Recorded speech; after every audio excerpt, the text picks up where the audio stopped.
একদিন একটি ছেলে অনেকগুলো লোচা, এক ধরনের ছোট মাছ, নিয়ে বাড়ি ফিরে আসে এবং সেগুলো মেঝেতে ছুঁড়ে ফেলে। তার বাবা তাকে জিজ্ঞাসা করেন, তুই পাগল হয়ে গেছিস নাকি? আজ আবার কি এনেছিস? ছেলেটি উত্তর দেয়, বাবা, আমি একদম ঠিক আছি। আজ রাতে ডিনারের জন্য এই লোচাগুলো এনেছি। গিয়ে বাবা ঠাট্টা করে বলেন, তুই বলছিস তুই ঠিক আছিস? ছেলেটি বলে, হ্যাঁ বাবা, আমি পুরোপুরি ঠিক আছি। বাবা বলেন, দেখছি তোকে মানসিক হাসপাতালে ভর্তি করতে হবে।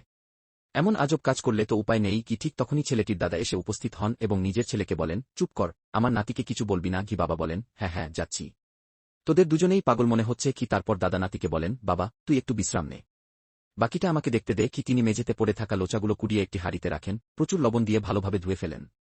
এরপর আরেকটি হাঁড়িতে রেখে আদারসুন যোগ করেন এবং তার ৬,০০০ বছর পুরনো গোপন পানীয় ঢেলে দেন স্বাদের উন্নতির জন্য। তারপর হাতে করে সবকিছু ভালোভাবে মিশিয়ে দেন এবং এরপর গমের আটা ও বেসন মিশিয়ে আবার মেশান। এরপর তিনি কড়াইয়ে তেল গরম করে লোচাগুলো ভাজতে শুরু করেন। ভাজার পর সেই কড়াইতেই কিছু সবজি যোগ করেন, সঙ্গে গোপন এক পেস্ট ও প্রচুর শুকনো লাল মরিচ। দাদা বলেন, বন্ধুরা, এই বুড়ো লোকটার এত পরিশ্রমের জন্য একটা লাইক আর সাবস্ক্রাইব তো করতেই পারো। তারপর আরও মশলা ও সবজি যোগ করে চূড়ান্ত রান্না শেষ করেন। অবশেষে সুস্বাদু লোচা রেডি। তিনি সেগুলো তার নাতিকে পরিবেশন করেন।